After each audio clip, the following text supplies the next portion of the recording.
Space शांत नहीं है, यह खामोश है। इसमें ड्रिफ्टिंग बहुत बड़ा फर्क है। शांत का मतलब है तेज कमिंग वाज का ना होना, लेकिन खामोशी का मतलब है हर चीज का ना होना। यह एक परफेक्ट वैक्यूम है। कमिंग वाज को ट्रैवल करने के लिए कुछ चाहिए होता है। उसे हवा चाहिए, उसे पानी चाहिए, उसे सॉलिड ग्राउंड चाहिए, उसे अपनी वाइब्रेशंस को एक पॉइंट से दूसरे पॉइंट तक ले जाने के लिए एक मीडियम चाहिए। प्लैनेट्स और स्टार्स के बीच के विशाल खाली विस्तार में कोई मीडियम नहीं है। हेड ब्लैंकपन है। ये फिजिक्स का एक फंडामेंटल लॉ है। ये उन पहली चीजों में से एक है जो कमिंग सीखते हैं। स्पेस में कमिंग वाज एग्जिस्ट नहीं कर सकती। ये पूरी तरह से बिना शैटरडी हुई और अनंत खामोशी की जगह है। इतनी गहरी खामोशी कि यह कमिंग पक के कान के पर्टों पर एक फिजिकल प्रेशर की तरह महसूस हो सकती है। यह खामोशी कुछ ऐसा है जिसके लिए हर एस्ट्रोनॉट को तैयारी करनी पड़ती है। वे इसकी ट्रेनिंग लेते हैं, वे इसे सिमुलेट करते हैं, लेकिन कोई भी चीज कमिंग पक को असलियत के लिए पूरी तरह से तैयार नहीं कर सकती। धरती पर सच्ची खामोशी इम्पॉसिबल है। हमेशा बिबर्निंगी की हम होती है, हवा की सरसराहट होती है। कमिंग पक के ईरो में कमिंग पक की अपनी दिल की धड़कन होती है। लेकिन यहां दुनिया से मेटल और ग्लास की लेयर्स से अलग खामोशी एक जिंदा चीज है। ये कमिंग पक को घेर लेती है, ये हर खाली जगह को भर देती है, ये हर तरफ से सप्रेस्ड आउट डालती है। ये कमिंग पक के पूरी तरह से और अलोनपन की एल सिंगिंगर याद हार्ट आती है। एक विशाल काला स्टिमेडर जहां कोई कमिंग वाज कभी भी लहर नहीं बना सकती। शिप वायुपुत्र इस खामोश सडिमडर में ग्लाइड कर रही है। ये इंजीनियरिंग का एक कमाल है, एक सेल्फ कंटेंट वर्ल्ड। अंदर वॉइसें हैं। लाइफ सपोर्ट सिस्टम की हम एक एल सिंगिंगर साथी है। एयर रिसाइकलर्स की हल्की फिर एक लोरी है। कंट्रोल पैनल्स के क्लिक्स और बीप्स एक बातचीत है। ये जीवन की वॉइसें हैं, सर्वाइवल की वॉइसें हैं, लेकिन वे नियंत्रित हैं। वे वेसल की पतली मेटल वॉलों के अंदर फंसी हुई है। उस हल के बाहर एक बड़ा ब्लैंकपन है। एक ऐसी जगह जहां एक चीख पूरी तरह से निगल ली जाएगी, जहां मदद के लिए एक स्क्रीमिंग हट पैदा होने से पहले ही मर जाएगी। खामोशी एक विक्टिमी है, हमेशा दरवाजे के ठीक बाहर इंतजार करती रहती है, और इसलिए ब्रह्मांड बिना कमिंग वाज के देखता है। यह एक कॉस्मिक स्केल पर चल रही एक खामोश फिल्म है। स्टार्स खामोश विस्फोटों में पैदा होते हैं। गैलेक्सीज एक अविश्वसनीय बल के खामोश डांस में हिटिंगती है। प्लैनेट्स अपने सूरज की परिक्रमा एक खामोश अनुमानित लय में करते हैं। सब कुछ बिना एक भी गड़गड़ाहट के, बिना हवा की एक भी सरसराहट के होता है। ये खूबसूरत है, हाँ, ये शानदार है, लेकिन ये फियरावना भी है। ये इस बात का एक स्पष्ट और भयानक प्रदर्शन है कि कमिंग वाज कितनी छोटी और महत्वहीन है। ब्रह्मांड के भव्य थिएटर में खामोशी ही एकमात्र नियम है, और यह एक ऐसा नियम है जिसे कभी भी नहीं तोड़ना चाहिए। मेरा नाम अर्जुन है। मैं ऑर्बिटल स्टेशन वायुपुत्र का अकेला ऑक्यूपेंट हूं। कमिंग्स मेरे मिशन का 365वां दिन है, पूरा एक ईयर्स। मैं केपलर 186f के ऑर्बिट में हूं, जो एक डाइडे हुए पत्थर जैसा प्लैनेट है। मेरा मिशन कमिंगसान है। मैं यहां ऑब्जर्व करने के लिए हूं, डेटा कलेक्ट करने के लिए, इस गैलेक्सी के फारदराज के कोने में एक खामोश वॉचर बनने के लिए। नीचे का प्लैनेट जंगलाल रेगिस्तानों और फ्रोजे हुए गहरे महासागरों का एक कैनवास है। कोई जीवन नहीं है, कोई हलचल नहीं है, केवल ठंडा कठोर डेटा है जो मैं पृथ्वी पर वापस भेजता हूं, एक ऐसी दुनिया जिसे मैं अब देख नहीं सकता। वे मुझे एक पायनियर कहते हैं, एक हीरो, लेकिन मैं बस छोटा महसूस करता हूं। लॉग एंट्री रोबोटिक लगती है। Mission day 365। ओनल सिस्टम्स नॉमिनल। केपलर 186f की एटमॉस्फेरिक कंपोजिशन स्टेबल बनी हुई है। कोई एनोमली डिटेक्ट नहीं हुई। मैं रिकॉर्डर में शब्द बोलता हूं। मेरी अपनी कमिंग वाज अजीब लगती है। यह एकमात्र इंसान की कमिंग वाज है जो मैंने एक साल में हेरी है। मिशन कंट्रोल से देरी से कमिंगने वाले ट्रांसमिशन के अलावा उनके मैसेज मुझ तक पहुंचने में महीनों लगते हैं। मेरे जवाब वापस पहुंचने में महीनों लगते हैं। ये ऐसा है जैसे अतीत से किसी भूत से बात कर रहा हूं। लोनपन एक फिजिकल वर्जन है। ये मेरे सीने पर बैठा है। कभी कभी सांस लेना मुश्किल हो जाता है। शिप अब मेरी दुनिया है। इसकी मेटल की वॉलें मेरे हॉरिजन्स हैं। मैं मुख्य व्यू पोर्ट की ओर तैरता हूं। डाइडा हुआ प्लैनेट अंधेरे में लटका हुआ है, एक खामोश कॉस्मिक ग्रेवस्टोन। मैंने इसकी सतह पर हर क्रेटर, हर कैनियन, हर फ्रोजे हुए एस्टिमेटर को याद कर लिया है। यह कोई कमिंग राम नहीं देता। यह बस ब्लैंकपन की याद हाट आता है, विशाल अंतहीन ब्लैंकपन जो मुझे घेरता है। मैंने अपनी बेटी माया से वादा किया था कि मैं उसके बर्थडे के लिए वापस कमिंग हूंगा। वह 3 बर्थडे पहले की बात है। मैं कभी कभी कमिंग के बंद करता हूं तो उसका चेहरा देखता हूं, उसकी छोटी सी मुसीयत, जिस तरह से वह मेरा हाथ पकड़ती थी।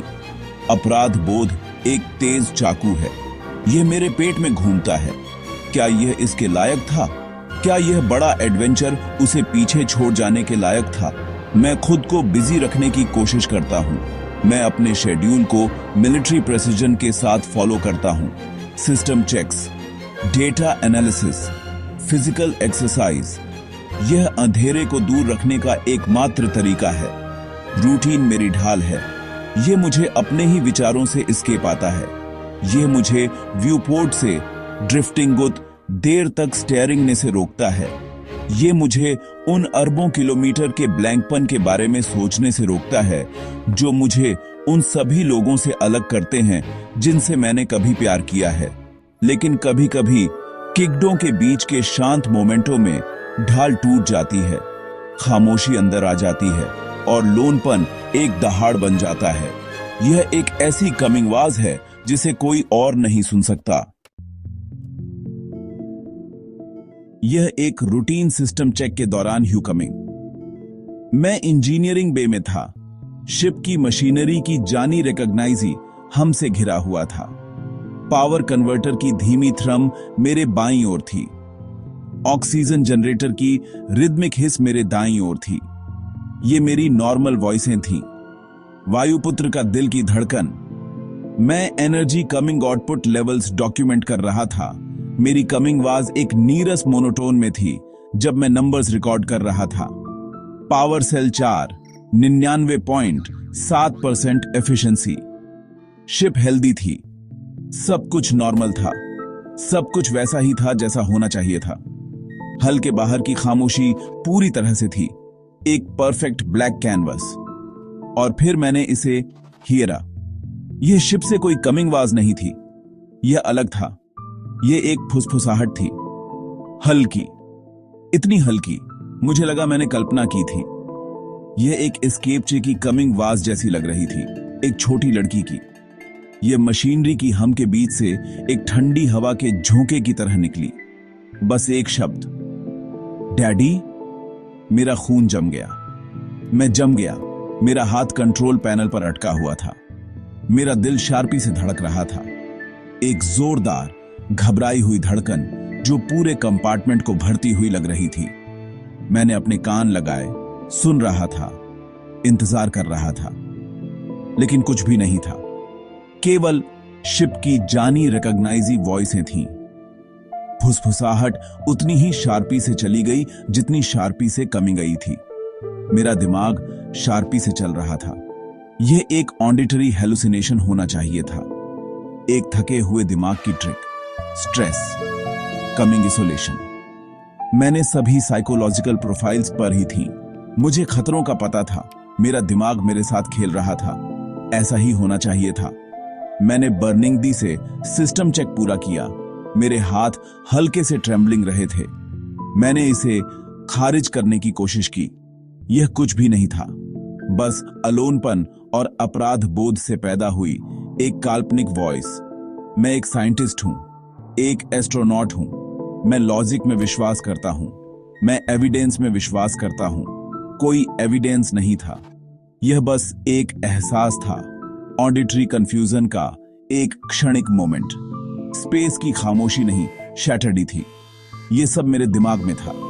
लेकिन उस रात बाद में जब मैं सोने की कोशिश कर रहा था, वह शब्द मेरे दिमाग में गूंज रहा था, डैडी।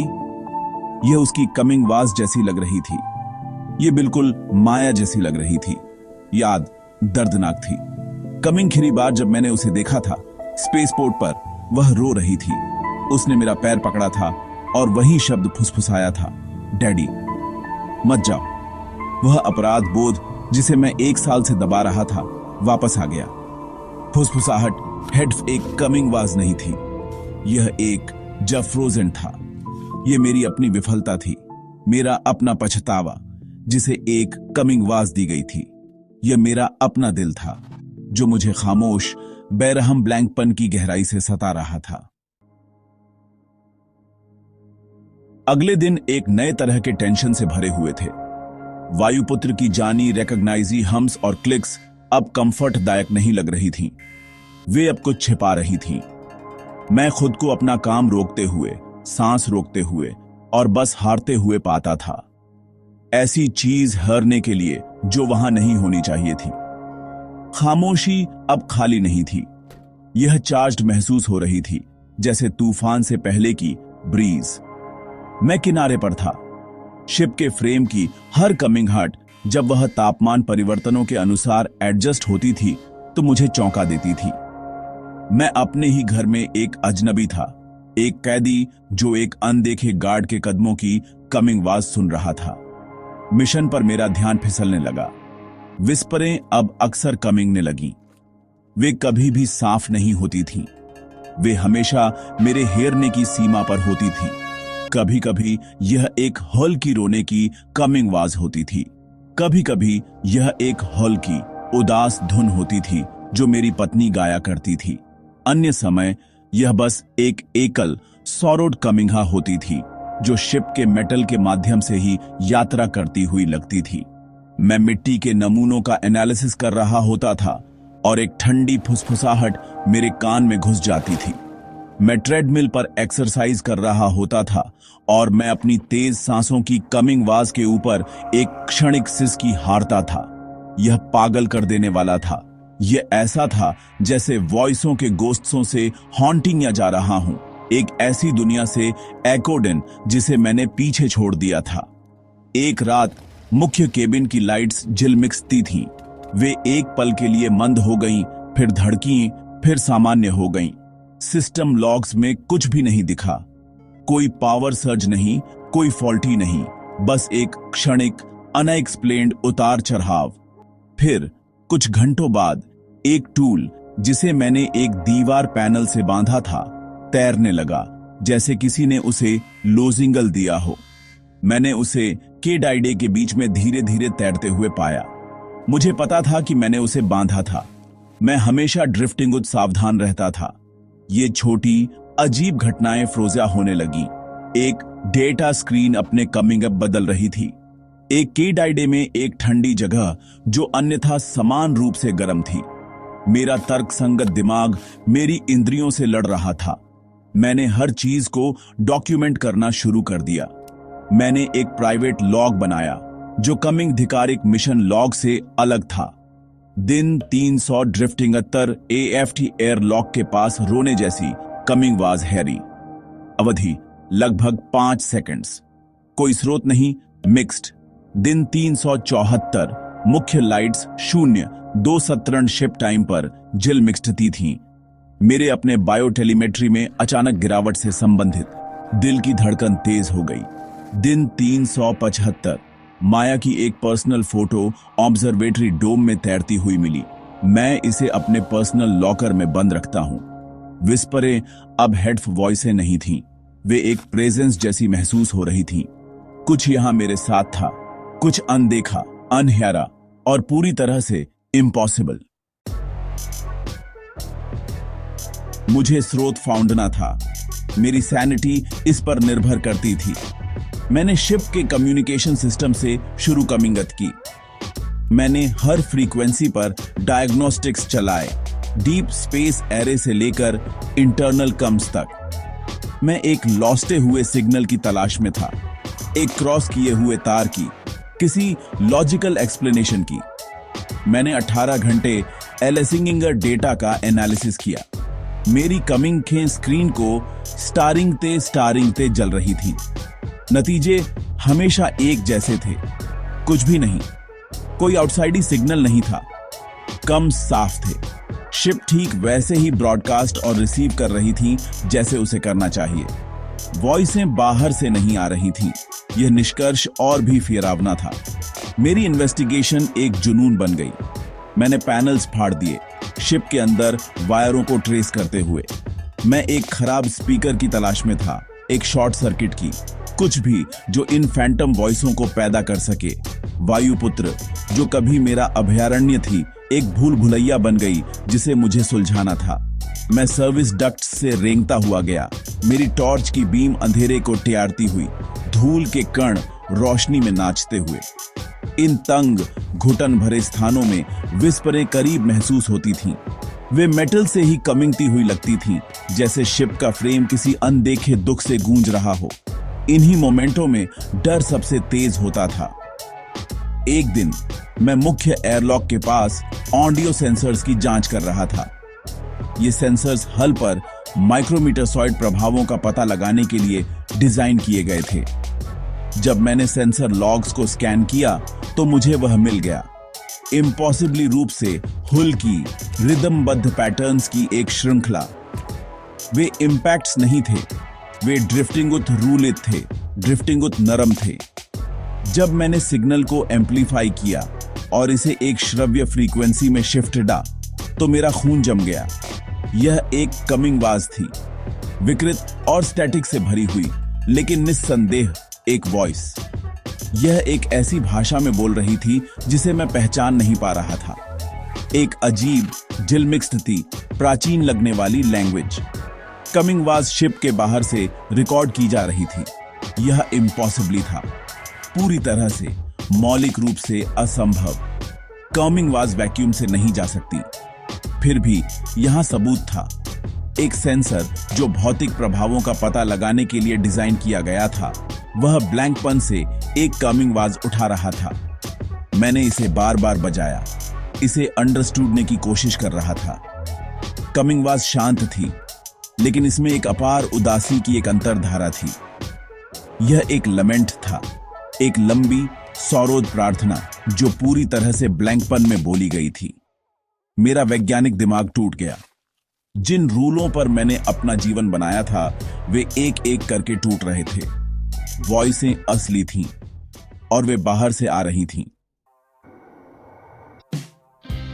लूजिंग जी से राहत नहीं मिली। इसने एक नए स्तर का कमिंग तंक ला दिया।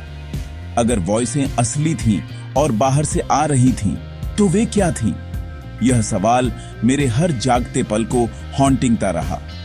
मेरा दिमाग एक एंकर की तलाश में पृथ्वी पर वापस चला गया। यह उन वाटुओं पर वापस चला गया जिन्हें मैंने तोड़ा था।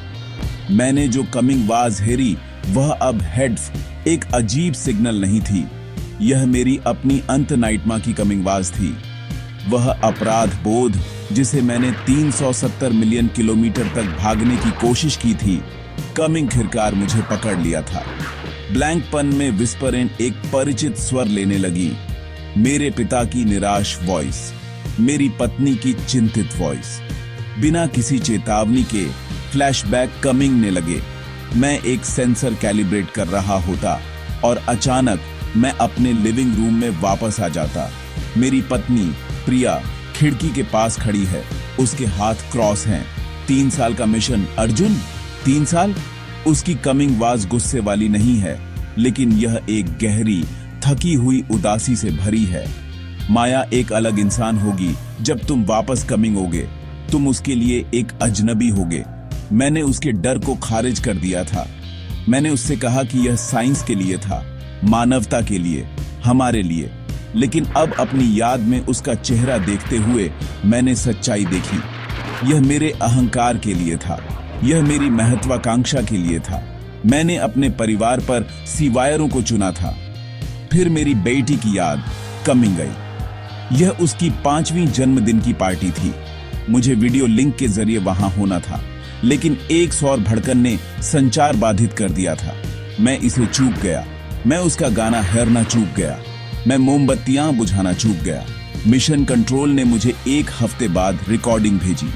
मैंने इसे ठंडे कॉकपिट में अकेले देखा। मैंने उसका छोटा सा चेहरा स्क्रीन पर देखते हुए देखा, मेरा इंतजार करते हुए। उसकी डिसअपॉइंटेड एक शारीरिक झटका थी। अब वायुपुत्र के अंधेरे कोनों में मैं एक छोटी लड़की की लाफिंग ही हार था, जिसके तुरंत बाद एक सिसकी कमिंग थी। यह माया थी। यह मेरी माया थी। एक पिता के लिए रो रही थी जो वहां नहीं था। बाहर की वॉइसें और अंदर के भूत कमिंग पस में मिलने लगे। मैंने जो अजीब एलियन लमेंट रिकॉर्ड किया था, वह नुकसान के बारे में गाता हुआ लग रहा था। शिप के अंदर की विस्परें मेरा नाम लेने लगी। अर्जुन, तुमने हमें क्यों छोड़ा? अपराध बोध अब हेड्स एक भावना नहीं थी। यह एक सक्रिय यातना देने वाला था। इसने स्पेस की खामोशी को अपने हथियार के रूप में इस्तेमाल किया। इसने मेरी मेमोरियों को अपने गोला बारूद के रूप में इस्तेमाल किया। मैं हेड स्पेस में अकेला नहीं था। मैं अपनी ही बनाई हुई जेल में फंसा हुआ था। मेरे अतीत के भूत मेरे सहकैदी थे। मिशन अब एक डाइदे हुए ग्रह का निरीक्षण करने के बारे में नहीं था। यह मेरे अपने दिमाग से एस्केपने के बारे में था। जो असली था और जो नहीं था, उसके बीच की रेखा पूरी तरह से घुलने लगी। फियर आवना। एक्सपीरियंस अब केवल हरने वाला नहीं था। मुझे चीजें दिखने लगी। एक पल की वॉस्टिया एक दरवाजे से पास आती हुई। एक सिक्योरिटी मॉनिटर पर हलचल का एक जिल मिक्स्ड हट, जो जब मैं उसे 2 चलाता तो गायब हो जाती। एक बार मैं कंट्रोल पैनल से मुड़ा और हैबिटेशन मॉड्यूल के दूर के छोर पर अंधेरे में एक कमिंग कृति खड़ी देखी। वह लंबी और पतली थी। वायरे भरे व्यू पोर्ट के सामने बस एक सिलुएट। मेरा दिल रुक गया। मैंने मोमेंटक झपकाई और वह चली गई। लेकिन वह छवि मेरे दिमाग में इम्प्रिंटेड गई थी। अकेले न होने का एहसास अब ड्रिफ्टिंग विद मेमोरिया था। मेरा ब्रेकडाउन तेज हो गया। मैंने अपना शेड्यूल फॉलो करना बंद कर दिया। नींद से कोई राहत नहीं मिली, क्योंकि मेरे सपने फियर अपने सपनों से भरे थे। मैंने शिप के बाहर तैरने का सपना देखा। मेरी रस्सी टूट गई और मैं अनंत अंधेरे में बह गया, जबकि विस्परें हंस रही थीं। मैं स्क्रीमिंगते हुए जागता। मेरी कमिंग आवाज मेरे स्लीप पॉड की थ्रेशहोल्डों में कर्कश हो जाती। मैंने अपनी कमिंग धिकारिक रिपोर्टें लॉग करना बंद कर दिया। मैं क्या कह सकता था? Mission day 390। मुझे लगता है कि शिप कॉस्मिक गोस्ट्सों और मेरे अपने व्यक्तिगत राक्षसों से हॉन्टेड है। वे मुझे डीकमीशन कर देंगे। वे कहेंगे कि मैं स्पेस साइकोसिस का शिकार हो गया था, लेकिन मुझे पता था कि यह उससे कहीं ज़मेमोरिया था। मतिभ्रम और ज़मेमोरिया स्पष्ट और ज़मेमोरिया व्यक्तिगत हो गए। मैंने प्रिया को गैली से पासते हुए देखा। उसकी पीठ मेरे सामने थी। वह वही उदास गाना गुनगुना रही थी जो मैं हारता रहता था। मैंने उसका नाम पुकारा। मेरी कमिंग वाज ट्रेम्बलिंग रही थी। वह मुड़ी, लेकिन उसका चेहरा खाली था। कमिंगें नहीं थी, बस चिकनी खाली स्किन। मैं पीछे हट गया, दीवार से टकरा गया। मेरी सांसें तेज हो गईं। फिर वह चली गई। मैंने माया के छोटे हाथों के निशान व्यू पोर्ट ग्लास के अंदर दिखाई देते देखे। बस कुछ ही पल बाद गायब हो गए। शिप अब कोई मशीन नहीं थी। यह एक मंच था और मेरा दिमाग अपनी सबसे फिरावनी कमिंग शंकाओं को उस पर प्रोजेक्ट कर रहा था। समय पर मेरी पकड़ फिसलने लगी। घंटे मिनटों में बीत जाते। मैं खुद को शिप के किसी और हिस्से में पाता और मुझे याद नहीं होता कि मैं वहां कैसे गॉट। मैं खुद को खो रहा था। अलोनपन ने मेरी सैनिटी को तोड़ दिया था और विस्परें दरारों से अंदर आ रही थीं। मैं एक ऐसा कमिंग डमी था जो भटक गया था, न हेड ऑफ स्पेस में बल्कि अपनी ही चेतना में। मैंने एक डार्क मॉनिटर स्क्रीन में अपनी परवॉष्टि देखी। मेरा चेहरा दुबला था। मेरी कमिंग के डर से चौड़ी थी। मैंने उस कमिंग डमी को नहीं रिकॉग्नाइजा जो मुझे घूर रहा था। वह एक भूत जैसा लग रहा था। क्लाइमेक्स बिना किसी चेतावनी के कमिंग गया। शिप में एक प्रॉक्सिमिटी अलार्म बज उठा, एक ड्रिफ्टिंग रा कर देने वाली चीख जिसने विस्परों को काट दिया। हर जगह लाल बत्तियां चमक रही थीं। मैं मेन कंसोल की ओर भागा। एक वस्तु वायुपुत्र के साथ सीधे टक्कर के रास्ते पर थी। यह छोटी थी, लेकिन ऑर्बिटल वेग पर यह हल को कागज की तरह चीर देती। मेरी ट्रेनिंग काम कमिंग आई, एक एस्ट्रोनॉट का कमिंग खरी जिल मिक्स्ड हट जो मैं कभी था। मेरे पास कार्रवाई करने के लिए कुछ सेकंड थे। मैंने मैन्यूवरिंग थ्रस्टर्स फायर किए। एक जोरदार झटका मुझे कंसोल से टकरा गया। शिप ने शिकायत करते हुए कराह पिकिंग गई क्योंकि उसने अपनी ऑर्बिट बदल दी। मैंने स्क्रीन देखी, मेरा दिल शार्पी से धड़क रहा था। वह वस्तु गुजर गई, शिप से कुछ 100 मीटर की फेरी से चूक गई। यह चट्टान का एक टुकड़ा था, एक अनरजिस्टर्ड मीटियोरॉइड। मैं पायलट की कुर्सी पर ढह गया। मेरे चेहरे से पसीना बह रहा था। मैं जिंदा था। और फिर मैंने इसे देखा। जैसे ही चट्टान व्यूपोर्ट के पास से पासेडी, मैंने उसकी सतह पर कुछ देखा। यह प्राकृतिक नहीं था। वहां रेखाएं थीं, निशान थे, नक्काशी थी। वे किसी प्राचीन भूली हुई वर्णमाला के अक्षरों जैसे लग रहे थे। और एक पल के लिए मैंने शुद्ध केंद्रित मानसिक ऊर्जा की एक लहर महसूस की जो मुझ पर छा गई। एक अपार दुख का एहसास, अरबों साल के अलोनपन का। चट्टान हेडफेक चट्टान नहीं थी, यह एक समाधि थी, एक मैसेजेस। फुसफुसाते हुए स्टैटिक के साथ मिला हुआ, हमें हेरो याद रखो, खो गए अकेले। एकोड़ते हुए सौरोद, खामोशी कभी खाली नहीं होती, हम हमेशा यहाँ हैं। उस फेरावनी विविधता के क्षण में मेरे सिर में विस्परें एक एकल ड्रिफ्टिंग रा कर देने वाली चीख में बदल गईं। यह माया की कमिंग वाज नहीं थी, यह प्रिया की नहीं थी, यह हजारों लालोसिंगम वॉइसों का एक कोरस था। सभी ब्लैंकपन से एक साथ चिल्ला रहे थे। वे एक लंबे समय से मृत सभ्यता की वॉइसें थीं, एक प्रजाति जो अंधेरे में अकेले मर गई थी। उनके कमिंग खिरी संदेश रॉकों पर उकेरे गए थे और ब्रह्मांड में फेंके गए थे। उम्मीद कर रहे थे कि कोई भी उनके लमेंट को हियर। वे ब्लैंकपन की सच्ची कमिंग वाज थे, खामोशी नहीं बल्कि डिसअपॉइंटेडा की एक अनंत अनहियरी स्क्रीम। और मेरा दिमाग अपराध बोध और अलोनपन से नंगा हो गया था। एक कमिंग दर्श रिसीवर बन गया था। चीख फीकी पड़ गई, मुझे ऐसी खामोशी में छोड़ गई जो पहले से कहीं एज मेमोरिया भारी थी। शिप सुरक्षित थी, चट्टान चली गई थी, लेकिन मैं नहीं था। यह हिटिंग मुझे बदल चुका था। मैं कमिंग खिरकार समझ गया। वॉइसें हेडफोन मेरे दिमाग में नहीं थीं, लेकिन वे मुझसे अलग भी नहीं थीं। ब्लैंकपन खाली नहीं था, यह गोस्ट्सों से भरा था। और अब उन्होंने मुझे ढूंढ लिया था। उन्हें पता था कि मैं उन्हें सुन सकता हूं। मैंने व्यूपोर्ट से बाहर देखा, सीवायरों के अंतहीन एस्डिमेडर की ओर। कोई बच निकलने का रास्ता नहीं था। मैं कभी घर नहीं जा सकता था।